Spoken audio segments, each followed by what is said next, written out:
Vous avez voulu la vraie et la bonne information. Maintenant, l'info est vraie. Un programme attrayant et une image qui caresse le jeu. Nous sommes une télévision sérieuse pour un peuple ambitieux et dynamique d'une nation qui se développe. Alors, ne zappe pas. Si tu zappes, tu rates. Vous avez voulu la vraie et la bonne information. Maintenant, l'info est vraie. Un programme attrayant et une image qui caresse le jeu. Nous sommes une télévision sérieuse pour un peuple ambitieux et dynamique d'une nation qui se développe. Alors, ne zappe pas. Mesdames et messieurs, bonjour et bienvenue dans ce troisième numéro de votre émission HT Débat. Nous sommes aujourd'hui le 1er mai 2023, c'est la journée où l'on célèbre la journée internationale du travail. Et tous les travailleurs aujourd'hui qui sont partout, qui sont à l'intérieur et à l'extérieur du pays, ils célèbrent aujourd'hui et ils festoient dans leurs différentes maisons. Et sur ce, aujourd'hui, nous avions choisi aujourd'hui d'aborder ce thème avec un digne fils du pays, un chercheur avec qui nous allons essayer aujourd'hui d'aborder quelques sujets, notamment sur l'actualité, mais aussi sur le mandat du président de l'actuel président de la République, Félix Antoine Tshilombo. Nous sommes ici dans ce plateau avec un invité. Lui s'appelle Monsieur Louis David Kenda. Il est chercheur, mais aussi il est auteur de plusieurs livres que nous allons aujourd'hui aborder ensemble avec lui, que nous disons bonjour monsieur David. Bonjour messieurs les journalistes, bonjour tous les amis spectateurs de la radio, télévision HD Télévision. Bonjour à tous. Voilà, merci beaucoup. Je rappelle que vous êtes auteur de plusieurs livres, notamment La Cinco, garante de probité et intégrité morale, paru aux éditions Épiphanie en 2016, Accord politique somnifère idéologique ou soupape de respiration de la Constitution, paru aux éditions Siam Afrique, et les récents ouvrages dédiés au président de la République, Félix Antoine Tshisekedi Tshilombo, pour Paris en janvier 2023 aux éditions NORAF. Le livre que nous allons parler aujourd'hui sur le second mandat, le livre est intitulé Félix Tshisekedi, la vision de l'ouvrier du peuple. Alors, monsieur Jean-David, la première question, d'où est venue cette inspiration ou cette idée d'écrire un livre dédié au président de la République, Félix Antoine Tshisekedi Tshilombo? Merci beaucoup. Tout ce que je sais, c'est que chaque époque a des paradigmes. Chaque leader a des défis qui se lancent, il peut les faire périr ou les faire réussir. Et chaque politicien aussi a ses ambitions, ses idéaux, ses idées, et ainsi de suite. Si je me suis attardé à écrire le livre sur le président Tshisekedi, c'est effectivement suite au sabotage. Il y a eu trop de sabotage, il y a eu trop de mépris, et voire même la négation, pas seulement au sujet de la personne, mais au sujet de ses nombreuses réalisations qui sont assez palpables. Le président Tshisekedi a fait beaucoup de choses pour notre génération, pour notre pays. Il nous a ramenés où nous sommes aujourd'hui. Mais les gens n'en ont pas sérieusement parlé. Ça m'a fait mal. On a vu, bon, disons le mandat passé, il y avait toute une chaîne de télévision chargée de lancer des livres, de promouvoir les actions. Il y avait des digitales, il y avait plusieurs radios. Hein. Je suivais la télévision. On nous parlait des maquettes qui étaient mises là partout presque pour définir le projet, les ambitions du chef de l'État passé. Voilà, là vous parlez du président honoraire. Oui, du président, on a eu des trains qui étaient dessinés, de ceci, cela, mais bon, beaucoup de choses évidemment n'ont pas été réalisées, mais sinon, il y avait une propagande terrible, ce qui n'est pas le cas avec le pauvre président Félix Tshisekedi. On dirait que autour, il n'y a pas eu vraiment...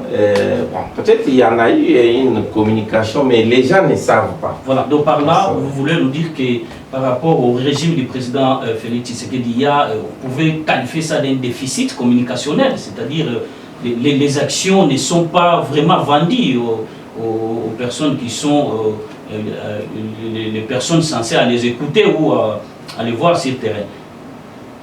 Bon, évidemment, au niveau du parti, je ne sais pas comment ça s'est organisé. Bon, c'est vrai que le parti a fait l'effort avec l'actuel CG, Augustin Kabouya, qui est le président de l'UDPS, qui a fait les efforts de redynamiser le parti. Il y a parmi eux aussi les députés, il y a ceux comme qui ont parlé quand même de l'UDPS, de quelque chose du président, mais pas abondamment. On peut dire pas abondamment, parce que beaucoup de gens continuent à se poser des questions jusqu'à ces jours. Qu'est-ce qu'il a fait? Qu'est-ce qu'il a fait pour que nous puissions aller de nouveau lui accorder notre chance?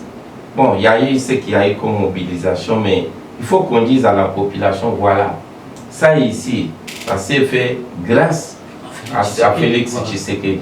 Ça ici, c'est grâce à Félix Tshisekedi.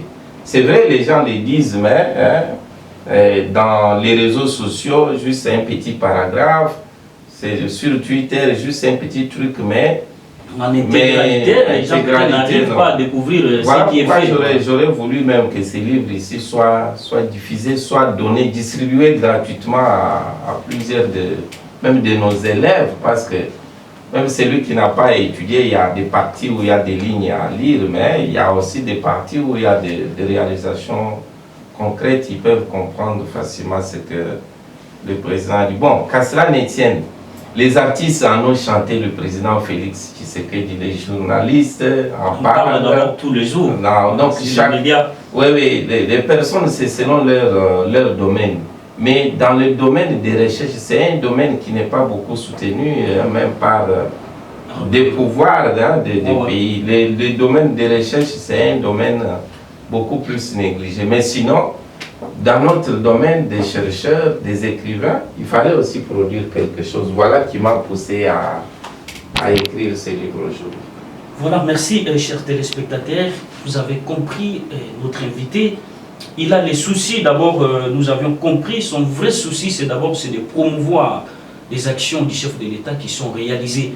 Parce que beaucoup de Congolais aujourd'hui se posent la question, mais qu'est-ce que Félix Tshisekedi a fait pendant les 4 ans qu'il est à la magistrature suprême? Et aujourd'hui, nous avons un chercheur qui a essayé, par ses maigres moyens, qui a voulu se sacrifier pour valoriser les actions de Félix Tshisekedi. Je pense que ce Congo devrait honorer des personnes comme les chercheurs Jean-David, les chercheurs plutôt Louis-David Kenda, parce que c'est quelqu'un qui veut que les actions que pose le chef de l'État, et que ça soit aussi connu par les Congolais qui en sont d'abord les vrais bénéficiaires.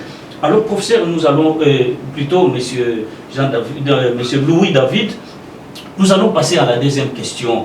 Quelles sont les réalisations, parce que nous parlons toujours des réalisations, quelles sont les réalisations phares qui marque le premier mandat de Félix Tshisekedi? Parce qu'aujourd'hui, dans votre livre, je vois vous intituler Félix Tshisekedi, la vision de l'ouvrier du peuple. Alors, qu'est-ce que, en termes de réalisation, vous pouvez nous parler? Quelles sont les réalisations qui doivent permettre aux Congolais d'accorder un deuxième mandat à Félix Tshisekedi? Aussitôt après l'investiture, le président Félix a pu d'abord fournir des efforts de faire connaître notre pays sur l'échiquier mondial. Moi, je vous dis tous les jours, peut-être que beaucoup de gens ne me comprennent pas, nous n'étions plus un pays, il nous restait -1, on vient vous dire non, bon, quittez ici, ce n'est plus chez vous. Ça ici, ce n'est plus chez vous. Mais au moins aujourd'hui, nous pouvons nous promener tête haute à travers tous les pays du monde grâce effectivement à la vision de Félix Antoine Tshisekedi.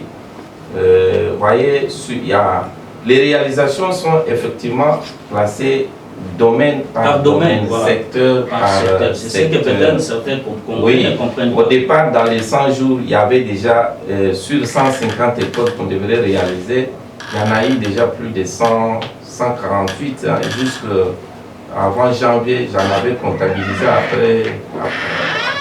Donc, à travers le pays, j'ai fait des voyages, je me suis promené pour palper du doigt les réalités. Voilà. Il y avait plus de 147 centres ouvrages déjà réalisés ou comme des maquettes comme vous l'avez dit? Non, c'est réalisé, c'est vraiment réalisé. Okay, oui. Nous avions sur le plan politique, de démocratie aussi, bonne gouvernance. Avec l'arrivée de Félix Antoine Tshisekedi au pouvoir, vous avez vu que tous les cachots étaient fermés. Étaient fermés, mais malheureusement, la NER continue aussi. Il y a certaines qui réclament que les gens sont incarcérés plusieurs jours, plusieurs mois, pendant que le président de la République avait instruit afin que tous ces cachots qui gardaient les Congolais d'une façon ou d'une manière arbitraire puissent disparaître. Mais on apprend qu'aujourd'hui, cette pratique continue. Est-ce que vous affirmez ça aussi? Non, notre service d'intelligence avec son directeur actuel, c'est un service très bien organisé. Je ne pense pas qu'ils soient en train de traquer le Congolais parce qu'ils ont un mot d'ordre de la part du chef de l'État. Vous imaginez que dans ce pays, nous n'avions même pas le droit de nous promener avec les images dans nos téléphones, ce qui n'est plus le cas. Il y a eu des exilés politiques qui sont rentrés, c'est grâce à Félix Tshisekedi. Ça, c'est sur le plan de politique, sur le plan de démocratie, état de droit, et ce qui ne s'était pas fait. Aujourd'hui, l'actuel président de Tout-Puissant Mazembe est ici au pays, c'est grâce, effectivement, Félix Tshisekedi. L'honorable Francis Kalombo et tout le groupe, ils sont rentrés. Il y a ceux qui étaient en prison, les Franck Dongala, ils sont libres jusqu'à ces jours. Sur le plan de la démocratie, les marches ne sont plus réprimées. On sent vraiment qu'il y a ce projet-là, ce souci-là de faire avancer les choses. De faire avancer les choses sur un état de droit. Et sur la politique de bonne gouvernance, on voit quand même le progrès sur effectivement les droits de l'homme. On respecte ces droits abondamment actuellement dans notre pays. Et puis les opposants sont libres de dire ce qu'ils peuvent, de faire ce qu'ils peuvent parler. Alors sur le plan social, sur le plan dans les secteurs... Le Congolais se pose beaucoup de questions aussi, le plan social. Sur le plan social, il y a eu quand même des avancées terribles et remarquables. Par le fait qu'on ait accepté que les enfants puissent étudier gratuitement. Et ça marchait. C'est une opération qui a été combattue par tous. Mais aujourd'hui, ça marche, Dieu merci. Et nous demandons de bénir aussi son fils Félix pour qu'il continue avec cette vision jusqu'à les années à venir. En dehors de la gratuité de l'enseignement qui a soulagé les ménages, parce que l'argent qui était destiné à payer les Minerval pour 5-7 enfants, oui, ça peut servir à autre chose. Mais les efforts aujourd'hui par rapport aux Congolais, la réalité que nous traversons, semble être minimisée. Pourquoi? Parce qu'on ne mesure pas la profondeur du trou, d'où nous venons et à quel niveau on se retrouve. Le pays était hypothéqué. Vous voyez, dans les secteurs des mines et consorts, le président de la République a fait l'effort de redéfinir les choses. D'abord, c'est ça son projet. Il est parti, il s'est servi de ce plan-là, de cette méthodologie. Redéfinir les choses, les contrats, ainsi de suite. Les mines pour lesquelles aujourd'hui nous sommes agressés. Le Rwanda était compté parmi les grands pays producteurs de cobalt, des minéraux, alors qu'ils n'ont même pas exploité illégalement d'abord. À cause de ceci, on nous fait la guerre. Et derrière le Rwanda, vous avez toutes les puissances, les lobbying du monde, vous savez cela. Mais il n'y a pas que ça, que ceci.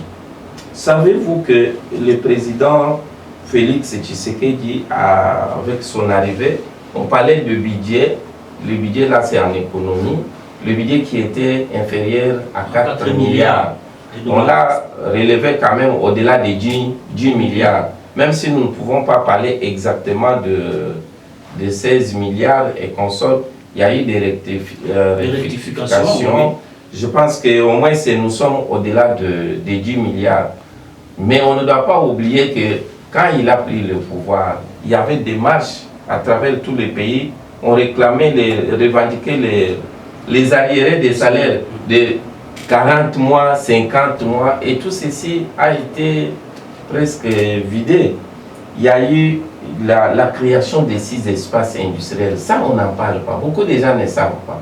On a créé les espaces industriels où Kinshasa, Kasai, Katanga, Grand Kivu, province orientale et Équateur. En dehors de ceci, il y a eu aussi la création de 5 zones agro-pastorales qui, juste pour soulager la vie des Congolais, on a relancé le service Kanyamakassé. C'est le service national. Oui, le service national. Avec le général Kassongo Kabouik, que nous saluons d'abord, mon général. Oui, un service qui est pour les chefs de l'État un instrument adéquat pour évidemment donner de l'espoir aux Congolais, réinsérer tous ces enfants qui marchaient, qui défilaient. Oui. Pour cette prise en charge, la jeunesse désœuvrée face à la menace de dégradation sur le plan moral, civique et surtout patriotique. On ne savait pas comment on peut s'engager pour sauver notre patrie. Alors maintenant, avec ces services, c'est déjà beaucoup. Il y a eu relance de la société qu'on appelle Sotexkina qui Kisangani, capable de prendre déjà en charge plus de 300 000 paysans. Donc, si nous partons déjà de la Chopo, Bawele, Owele, jusqu'à Ituri, les gens peuvent avoir un service qu'il le faut. Mais qui en parle? Qui parle de ceci? Il n'y a pas la vulgarisation. On n'en parle pas. Il y a eu la construction de ports de bananes. J'ai vu dans les réseaux sociaux, on dit « oh frappe ». On a parlé de la construction de ports de bananes « oh frappe ». Frappe, ça signifie rien n'a marché. Jusque-là, est-ce que les travaux évoluent par rapport non. Les choses ne se font pas comme ça. On dit que le président de la République a un projet. Un projet, c'est sur un plan déterminé. Par rapport à ces projets de port, de bananes, les travaux devraient effectivement, c'est au début du mois de septembre de cette année que les choses doivent se faire. Voilà. Oui, mais ça a été déjà inauguré. Il y a eu la mise en valeur des blocs pétroliers, vous le savez. Oui. Et ça va permettre à ce que nous puissions avoir la transformation de la raffinerie, les usines, les usines pétrochimiques déjà ici chez nous au pays. Mais qui en parle? Personne ne parle de ceci. Il y a eu aussi l'exploitation de blocs gaziers qui peut faire de notre pays un des plus grands producteurs de gaz méthane. Mais qui en parle? Qui a parlé de ceci? C'est grâce à l'arrivée de l'ouvrier du peuple dans les domaines énergétiques, s'il vous plaît. Il y a eu, que ce soit au niveau pour l'électricité, on peut parler déjà de la construction des postes de Kimbanseke, avec la possibilité que 2 millions d'habitants puissent bénéficier de l'électricité. Et pour la partie nord-ouest, ça c'est la partie sud, pour la partie nord-ouest, il y a les travaux de construction des postes de Kinsuka, vous les savez. Oui, c'est en cours d'abord. Est-ce que, je ne sais pas, ça a été inauguré, je pense. Oui, les travaux sont déjà estimés à 95%. Oui, mais l'avantage, c'est quoi? Ces postes raccordés à Zongo et à la ligne Zongo 2 pourraient alimenter, dès que c'est fini, plus de 4 millions de Kinois. Mais qui parle de ceci? Ce sont des réalisations qui sont faites. Des réalisations faites, mais qui en parle? En milieu rural, les travaux de construction des lignes, de transport pour les barrages de Kakobola. Qui parle de ça?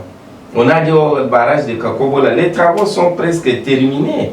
Alors, dans ceci, nous aurons les villes de Gungu, Idiofa, qui seront bientôt éclairées. Bandundu-ville, Kikwit, ils seront totalement alimentés d'ici septembre, le mois de septembre de cette année. Il y a eu aussi l'initiative du fonds Mwinda. Le fonds Mwinda pour effectivement dans les domaines de construction de 145 territoires. Le projet de PDL, les 145 territoires. C'est avec ce projet de 145 territoires qui est effectivement piloté par le BCEPO avec son DG actuel, Mabi, Jean Mabi, que je salue pour le dynamisme. Les choses vont très bon train. Allez sur le terrain, essayez de sortir d'ici. C'est quand vous comprendrez que Félix Tshisekedi a des idées terribles pour le pays. Il n'a pas compris que le pays ne signifie pas la ville de Kinshasa. Le pays, c'est à travers tous les Nagana, Ituri, c'est ça aussi les grands problèmes. Alors, le BCEPO est en train de faire un travail de qualité là-dessus. Parce que c'est lui, c'est dans son domaine d'aider le gouvernement à exécuter tous ces travaux. Alors, dans les domaines des secteurs des finances, aujourd'hui, qui connaissait celui qu'on appelle Alinguete? Monsieur Gilles Alinguete. Monsieur Gilles Alinguete a fait un bon travail. Chef de service. Mais c'est grâce à qui? C'est grâce à la vision de l'ouvrier du peuple. C'est Félix qui lui a dit non, faites le travail comme vous pouvez le faire pour aider les compatriotes. Dans les domaines toujours des finances, il y a la DGI avec son DG actuellement, que nous saluons de loin. Ils font un bon boulot, un bon travail avec toute l'équipe. Il y a la Cour des comptes, n'en parlons pas. Il y a aussi dans les secteurs infrastructures, on a créé le corridor Angola. Moi, c'est la route Moyamboul que je connais très bien. Et les choses fonctionnent très bien. Je suis sûr et certain qu'avec le trafic sur cette route-là, les choses vont pouvoir beaucoup s'améliorer d'ici aussi la fin de l'année. 18 bacs ont été réalisés, hein, réhabilités sur les axes stratégiques pour effectivement aider le pays. Ouais. Il y a eu des constructions des centres comme celui culturel ici pour l'Afrique. Voilà, en face du palais du peuple, exécuté par les Chinois. Oui, exécuté par les Chinois, c'est à terme. C'était une maquette au départ, mais c'est dans peu de temps. Mais nous ne pouvons pas oublier qu'au-delà de ceci, le président a trouvé le pays, et comme on le lui a transmis le jour de reprise, il n'y avait rien.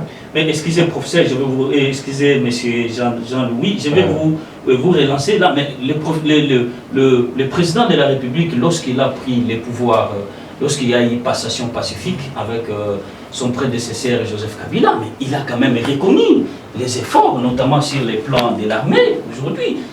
On était, je pense, à cette époque, 8e puissance de l'Afrique, mais notamment aussi le président de la République a reconnu les institutions qui ont été déjà stables. Est-ce que ça aussi, c'est une prouesse aussi qu'il fallait reconnaître des régimes passés? Bon, je dois vous avouer qu'ici, je parle des réalisations du président Félix Tshisekedi. J'ai fait allusion dans ce livre à l'introduction en faisant savoir que le programme, ni le programme des 5 chantiers, ni celui de la révolution de la modernité envisagé par le président Joseph Kabila n'ont pas réussi à relever les défis qu'il faut pour un pays comme ça. Ça n'a pas suffi. C'est vrai, les efforts, vous le dites que le président avait souligné ceci, bon, on ne peut pas tout rejeter en bloc. Mais ici, je parle de ce que l'armée dont vous parlez, qui nous a été laissée. Mais quelle armée? Quel type d'armée? Avec tout ce qu'il y a comme infiltration aujourd'hui.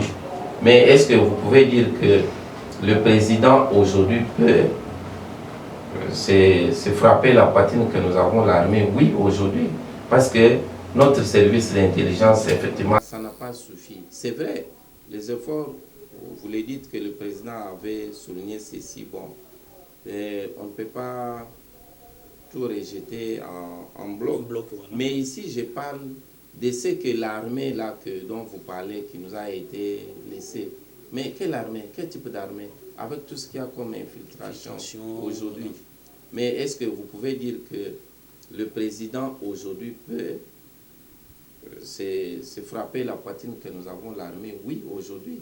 Parce que notre service d'intelligence, effectivement, a fait un travail beaucoup remarquable pour que nous puissions dénicher tous ces malfrats, notamment. Tous ces malfrats, tous ces gens qui ne sont pas de notre pays, mais qui sont dans les institutions. Mais sinon, aujourd'hui, on peut parler de l'armée congolaise que nous soutenons à cause et à prix. Et c'est aussi quelque chose de plus important. D'ailleurs, nous devions en arriver là pour parler de ce qui a été initié par les efforts du président Tshisekedi. Ça a été combattu par le Parlement plutôt, les deux chambres réunies en congrès. Voilà. Lorsque l'honorable Tambou Mwambete au Sénat et Madame l'honorable Janine Mabunda à l'Assemblée nationale, ils étaient catégoriques pour prolonger l'état d'urgence. Mais c'est par la suite qu'on a compris avec les arrestations de... Comment vous l'appelez, l'honorable, c'est qui Mwanga Tchouchou, oui, voilà. Oui, avec l'arrestation de procès d'abord est en cours. Ils étaient en train de cacher quelque chose derrière le refus. C'est-à-dire qu'ils avaient un agenda caché pour le pays. Mais quand je vous dis que beaucoup de gens n'ont pas pensé que Félix ferait 2 ans, une année d'ailleurs, c'était trop difficile. Le contexte institutionnel, tout a été planté de sorte qu'aujourd'hui il n'est pas là. Mais c'est un homme de Dieu, c'est, comme le dit un des pasteurs dans ses livres, peut-être on y arrivera. Écoutez, il y a eu un autre effort très louable, c'est celui de numériser les services publics. L'administration publique, notamment. Et on en a créé même un ministère. Sa thèse, l'actuel président ad intérim du tribunal de commerce Kinshasa Limité, Matete plutôt. Alors, le président Guilain, il est professeur à l'université de Kinshasa actuellement. Il a parlé de ceci dans son travail. Comment, avec le numérique, on peut maximiser les recettes, gérer l'administration publique. Nous le saluons parce qu'il a abordé un thème pratiquement neuf. C'est un chantier encore vierge et que c'est grâce aux efforts du président de la République. Donc, le président Tshisekedi a fait beaucoup de choses. Ça y est, tout, ça y est dans le livre, voilà, le livre est là. Oui, il a réalisé des choses terribles. Hein. Il a réalisé des choses terribles. Il y a dans les institutions scolaires, vous avez les universités qui sont rénovées, voilà, il y a même des transco là-bas qu'on appelle Transacademia pour les étudiants. Il y a des grands marchés qui sont à travers tous les pays comme celui de Tchikapa. J'étais là-bas, c'est fait par l'actuel président de la République. Il y a dans le domaine de santé, il a pu avoir sur son temps une bonne gestion de coronavirus, dans la pandémie de coronavirus. Donc, il y a beaucoup de choses, nous ne savons pas les détailler, faute à l'heure. Voilà, chers téléspectateurs, vous êtes en train de suivre notre invité qui nous parle sur les prouesses et les réalisations du président de la République. Et je pense toutes les initiatives, tous les projets qui sont en train d'être réalisés et ceux qui sont censés, ceux qui sont chargés de la communication du président de la République, de la communication du gouvernement, notamment les ministres Patrick Mouyaya. Et il faudrait que les choses puissent aussi être améliorées et puis pour qu'on puisse informer les Congolais qui sont dans les fins fonds, pour que les gens aussi puissent comprendre que Félix Tshisekedi est en train aussi de réaliser, est en train de faire avancer les pays. Donc c'est ce que nous sommes en train d'évoquer aujourd'hui avec notre invité. Alors nous allons passer à la troisième question, Monsieur Louis David. Vous avez abordé, nous avions lu l'ouvrage, vous avez abordé dans votre livre la question de l'union sacrée de la nation en parlant des leaders politiques. C'est-à-dire dans l'union sacrée, vous avez fait allusion à certains leaders politiques, notamment les deux présidents du Parlement, donc le président de la Chambre basse, Mbosso Kodia, et puis M. Modeste Bahati. Vous avez fait allusion au directeur du cabinet du président de la République, M. Guilain Nyembo, le premier ministre Jean-Michel Samaloukonde, et certains députés, et surtout aussi les deux gouverneurs, parce que n'oubliez pas que nous avons 26 gouverneurs, mais ici, dans l'ouvrage, vous avez parlé que de Gentini Ngubila, gouverneur de la ville-province de Kinshasa, Madame Fifi Masuka Saini du Lualaba, et sans oublier le vice-gouverneur de Kinshasa, M. Gérard Moulumba DJ Koko, en quoi il vous inspire face au soutien de Félix Tshisekedi, toutes ces personnalités que vous avez évoquées? Bon, lorsque je parle de Madame Fifi Saïni, gouverneur de la province de Lualaba, je parle d'elle en termes de l'œil du chef de l'État. Vous l'appelez l'œil du chef. Vous regardez la caméra parce que vous parlez aussi, Madame Fifi, et aussi à la maison. Voilà. L'œil du chef de l'État.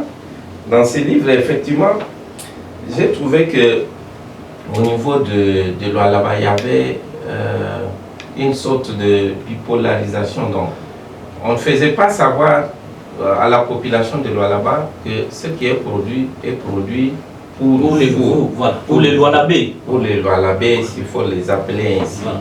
Mais actuellement, c'est un effort considérable. Quand vous arrivez à... Moi, j'y étais, mais je n'ai pas voulu aller chercher Madame, parce que j'étais dans mes domaines de recherche. J'ai pu payer moi-même mon hôtel, mon billet de l'avion, et juste pour avoir quelques informations par rapport à ces réalisations. Si vous voyez ce que Madame a pu faire dans la production, les champs, ainsi de suite, mais c'est plus terrible. Donc il s'est beaucoup investi aussi dans l'agroalimentaire. Dans l'agroalimentaire, c'est plus terrible. Si vous arrivez, vous êtes trop... Vous allez admirer. Oui, ça, et aussi avec effectivement les indications du premier citoyen de la République, Madame a pu aujourd'hui dans les domaines des minéraux accorder la chance au fils de la maison d'exploiter les minéraux, qu'ils soient considérés. Donc l'exploitation artisanale. Parce qu'avant, c'était les minéraux étaient les carrés, voilà, vendus. Non, alors la population n'avait pas la possibilité de se retrouver. Des bénéficiaires aussi de ces richesses. Voilà, mais c'est ça ce qui est le cas aujourd'hui avec Madame Fifi. Tout ceci est redéfini. Donc, elle a suivi exactement le ton. Le mot du chef de l'État qui veut que les Congolais, qui veut d'abord faire des Congolais des milliardaires comme il avait promis. Voilà, exactement, c'est ça. C'est pourquoi j'ai dit, elle est l'œil du président de la République. S'il faut revenir à Kinshasa. Voilà, surtout, vous allez parler surtout à Kinshasa avec Kini Bopeto. On nous dit que Kinshasa est abandonné de son triste sort. Ben, vous vous vantez au départ,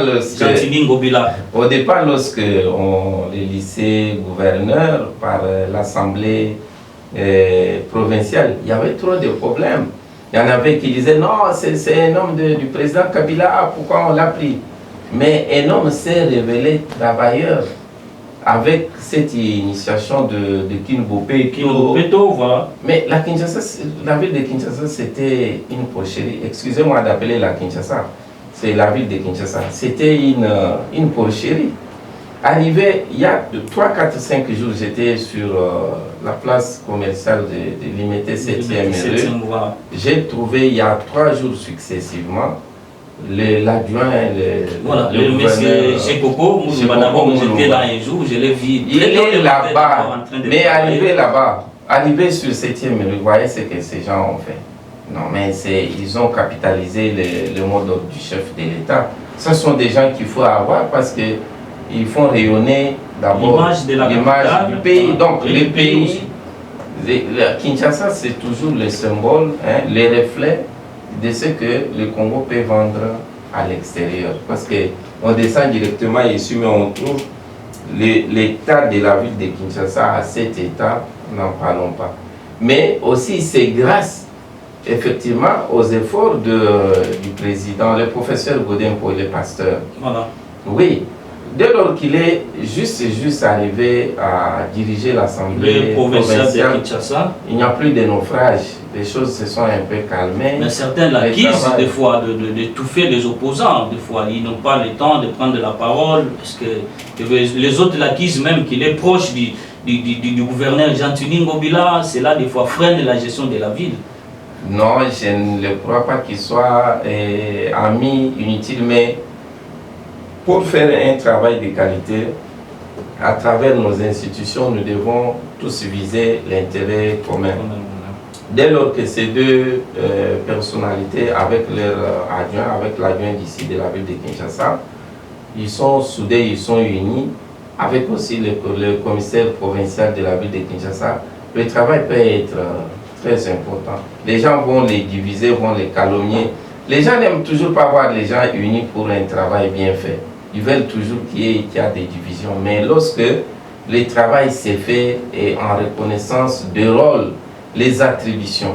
Si aujourd'hui nous parlons du président Tshisekedi qu'il a réussi, c'est parce qu'il a d'abord, il s'est servi de ce modèle, les attributions, définir les missions de chaque institution. Et puis avoir un programme qui est à court terme, à moyen terme et à long terme. Mais que ce programme-là soit suivi des mécanismes, soit imprégné des mécanismes de suivi, évaluation, pour qu'on dise tel a fait ceci, pourquoi il ne l'a pas fait. Mais c'est ça ce qui s'est fait au niveau de ces trios pour la ville de Kinshasa. Et le travail est bien fait. Voilà pourquoi j'ai parlé de ces deux gouverneurs, voilà, ouais, et le vice-gouverneur. Et le vice-gouverneur qui est un homme tout fait tout flamme. Ouais. Il est là, surtout leur opération ici à Kinshasa de coup de poing. Oui, de pointe, voilà. Ah mais, je vous jure, ils font un travail de qualité. Nous leur disons bravo. Merci, mais par là, monsieur Louis, certaines personnes aussi, aujourd'hui à Kinshasa, on a un grand problème qu'on appelle un fléau, surtout sur l'insécurité dans la ville-province de Kinshasa. Apparemment, le gouvernement Ngobila s'intéresse seulement à ce qui ne répète pas l'insécurité, parce qu'il y a certains quartiers que je dirais qui sont contrôlés par les délinquants. Est-ce qu'il y a un problème de l'effectif ou c'est un problème de management par rapport au ministre des tutelles qui n'arrive pas à maîtriser ces domaines? Bon, évidemment, le vice-premier ministre de l'Intérieur, Peter Kazadi, Excellence Peter Kazadi, vient de prendre le bâton de commandement il n'y a pas si longtemps. Il est en train de mettre des choses, de travailler d'arrache-pied pour qu'effectivement ces problèmes soient éradiqués à travers la ville de Kinshasa. Mais sinon, les autorités policières à qui appartient effectivement ces domaines de protection des personnes et de leurs biens, c'est à eux la gestion de la cité.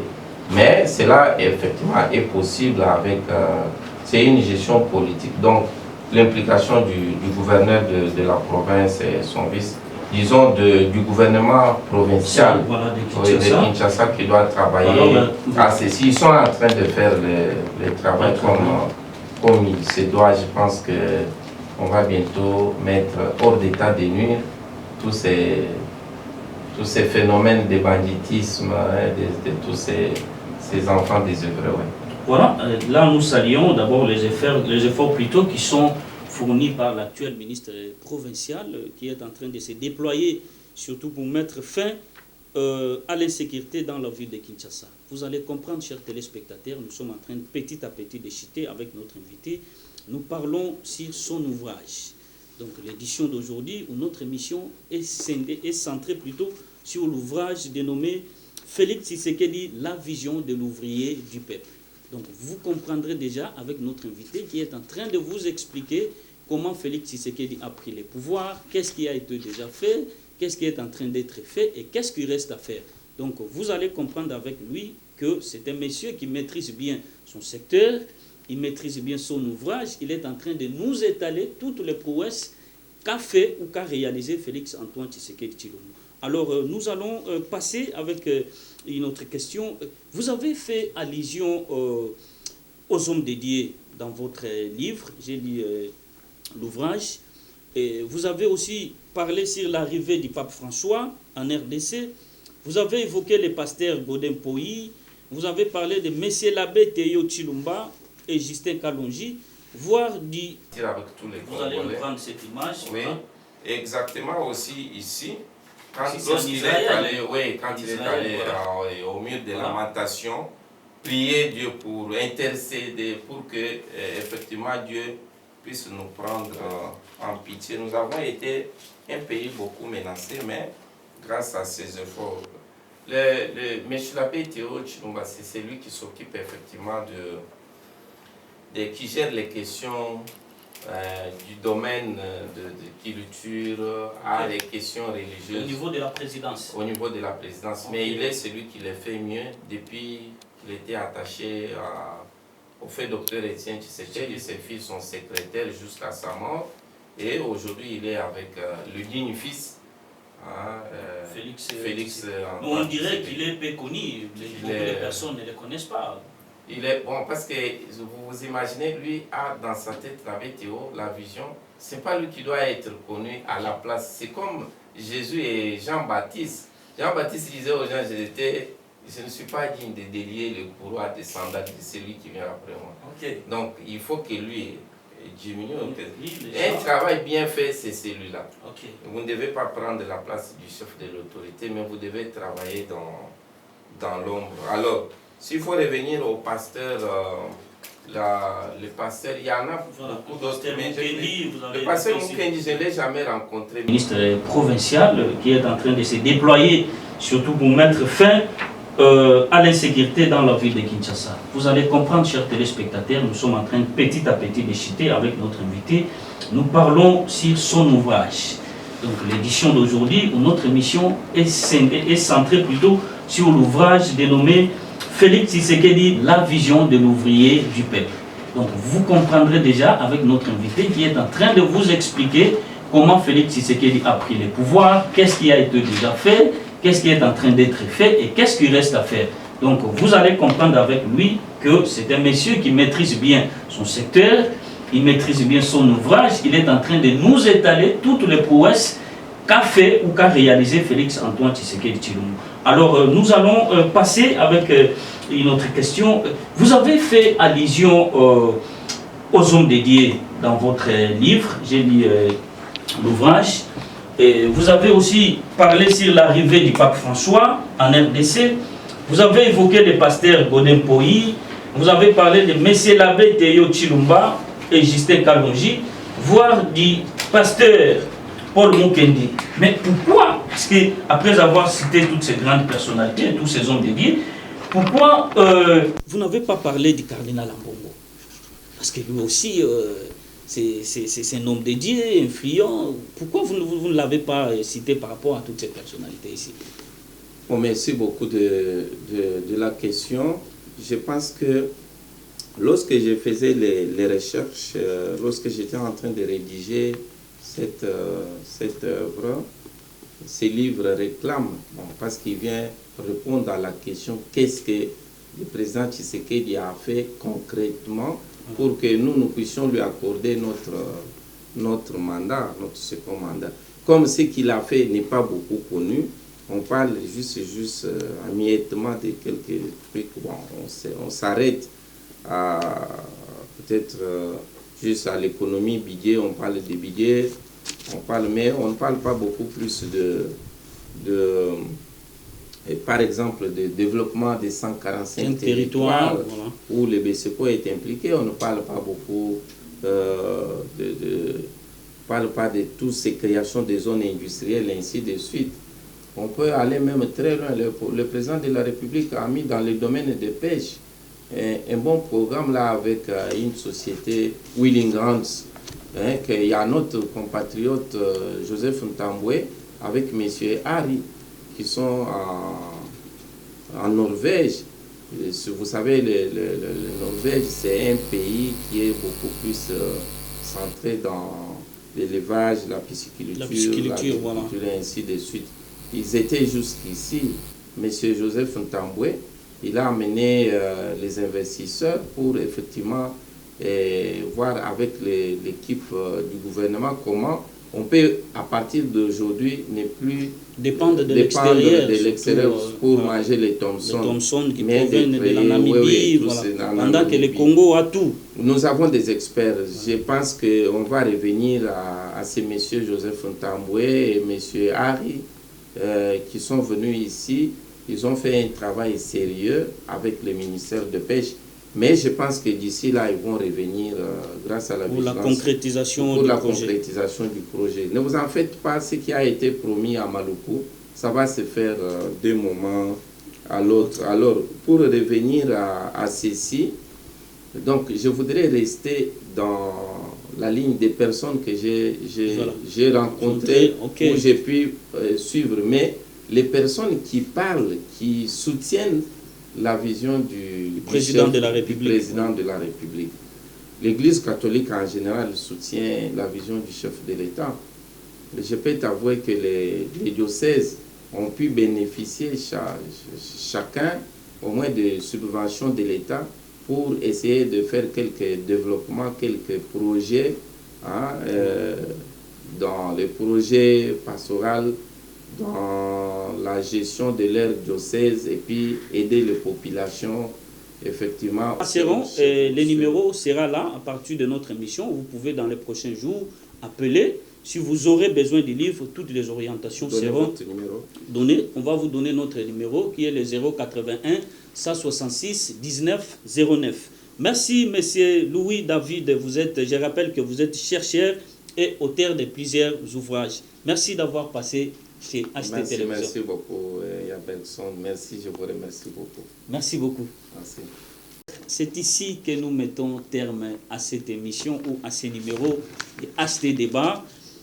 Un numéro que nous avions reçu un chercheur, un Congolais, d'UNIFIS, qui nous a donné des explications sur son ouvrage, qui nous a parlé, qui a vanté des actions ou des réalisations de Félix Tshisekedi. Il mérite nos encouragements. Et merci au couple de l'apôtre André Mbikaï de Boss, qui ne cesse de nous accorder ce souffle et cet espace pour vous donner le meilleur. Merci à toute l'équipe technique qui nous a accompagnés, Jérémy Mambote et Josué Koko à la caméra, et Gédéon Menima à la régie finale et sous la supervision de messieurs Soft Rachidi à la supervision. Quant à moi, votre humble serviteur, Bembem Bateka, je vous dis ciao, à tout à l'heure. Vous avez voulu la vraie et la bonne information. Maintenant, l'info est vraie. Un programme attrayant et une image qui caresse le jus. Nous sommes une télévision sérieuse pour un peuple ambitieux et dynamique, d'une nation qui se développe. Alors, ne zappe pas. Si tu zappes, tu rates. Vous avez voulu la vraie et la bonne information. Maintenant, l'info est vraie. Un programme attrayant et une image qui caresse le jus. Nous sommes une télévision sérieuse pour un peuple ambitieux et dynamique, d'une nation qui se développe. Alors, ne zappe pas.